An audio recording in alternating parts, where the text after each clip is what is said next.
Hey guys, it's Vicky, and today I'm here to share with you part 2 of my February wrap-up.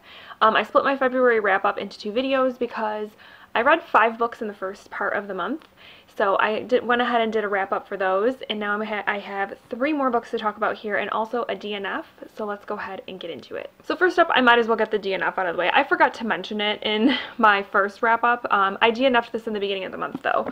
I DNF'd Haven by Tom Detty. This was a buddy read that Bobby at Bobby Reads Too Much and I were doing together, and neither one of us liked it. We DNF'd it.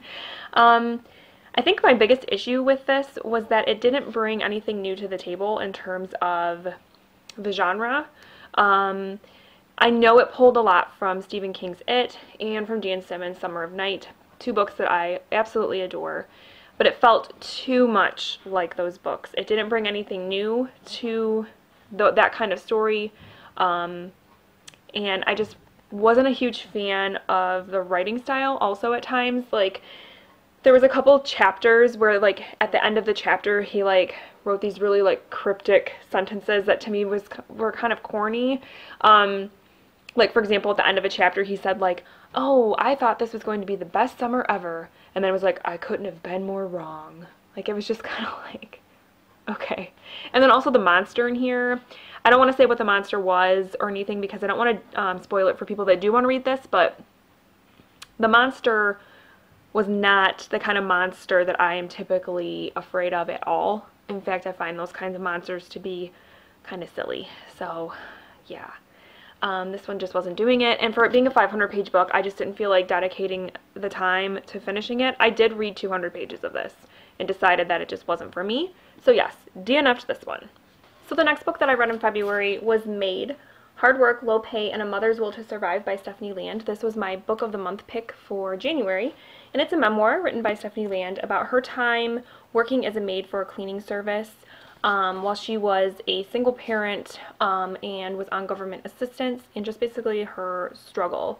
And this was a pretty good memoir. I think that Stephanie's story is upsetting because being in the United States, it is upsetting to see that there are people, though this country is supposed to be one of the greatest countries in the world, that there are people that live this way.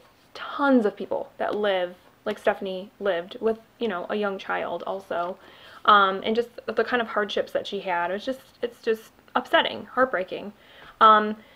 Also, I was appalled by some of the stories that she told in this book about the way she was treated by people because she was on government assistance, the way that doctors treated her differently because they knew that she was on Medicaid, the way that she would go to the grocery store and she would pay with her EBT card, and the person behind her would say, "You're welcome." Like, who has the audacity to say that to someone, to treat someone that way? I mean, wow, like, that just, like, blew my mind, and I can't believe that there are people out there that actually treat people that way. Yes.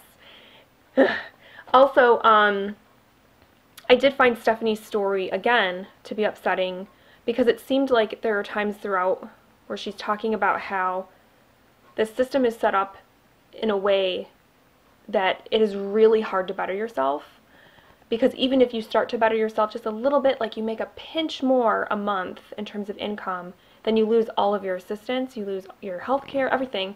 So it kind of encourages people to, they want to better themselves, but then they don't, because then they lose everything, though they still need that help, you know. It's just kind of a weird system. It's, you know, I don't know.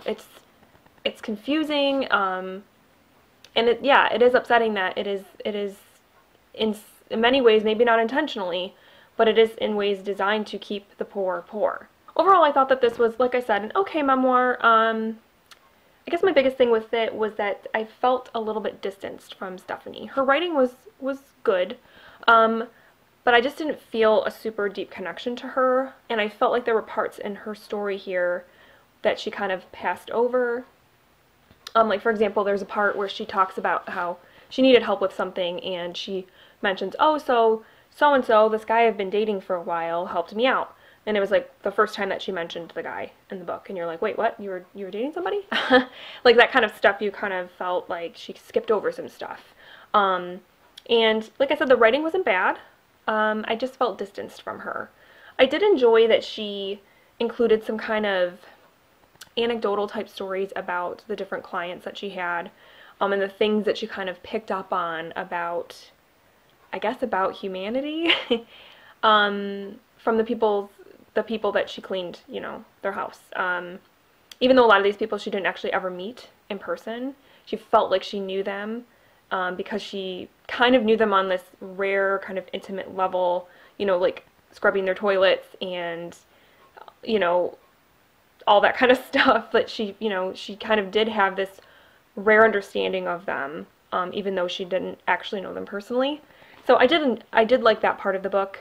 But I definitely have read better memoirs, that, you know, just other memoirs that just completely floored me, and this just didn't quite do that. I would recommend it, though, if you like to read memoirs. Definitely check this one out, because it is worth the read, but it wasn't, like, amazing. So I gave it 3 out of 5 stars.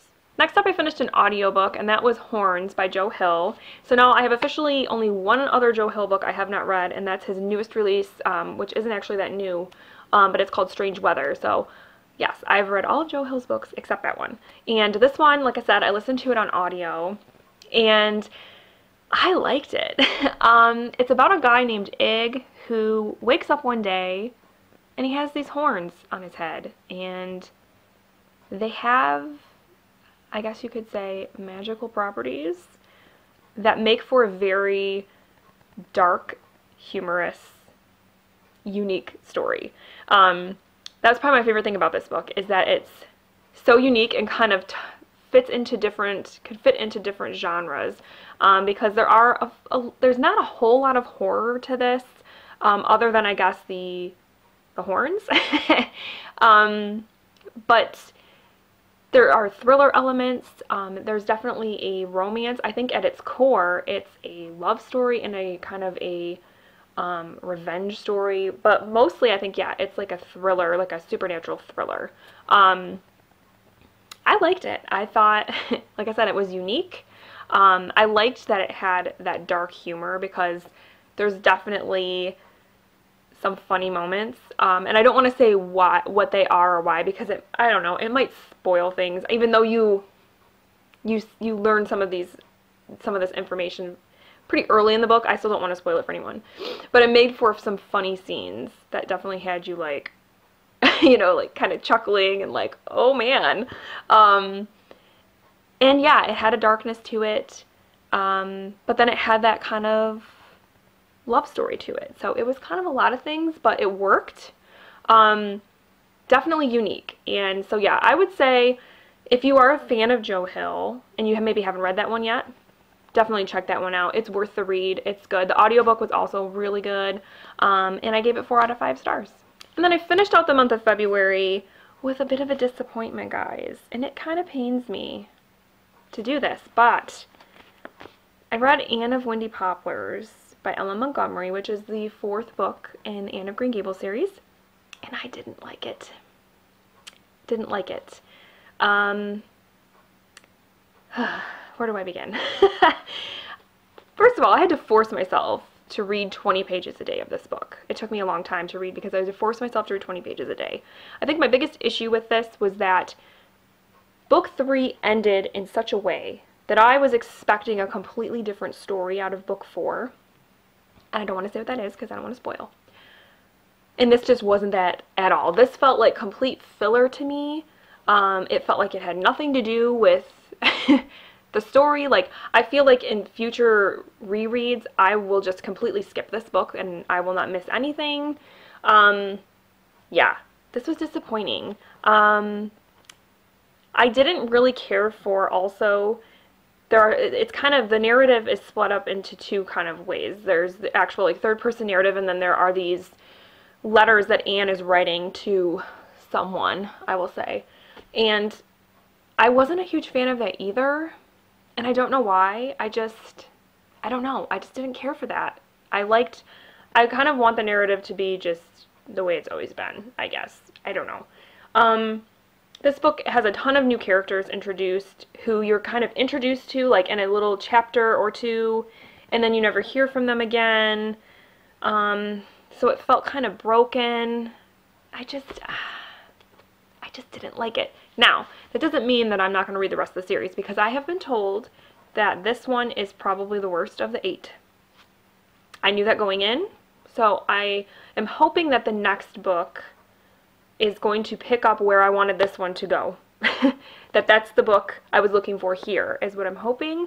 But yeah, as for this one, disappointing, and I gave it 2 out of 5 stars. Alright guys, so for the month of February, considering that it was the shortest month of the year, I read 8 books, which I think is pretty good for me. I'm pretty pleased with myself. So yeah, it was a good month. So please let me know down below what you read in February, because I would love to hear what everybody's been reading. And yeah, I think that's all I have for you today. I'm getting ready to take Leia to the movies. We are going to see the Lego Movie 2, so that should be fun. I actually really enjoyed the first Lego movie, so I think this one's going to be fun. And yeah, that's going to be the rest of my day. So I hope that you guys had a great February and that March treats you well, and I will talk to you very soon. Thank you so much for watching. Bye.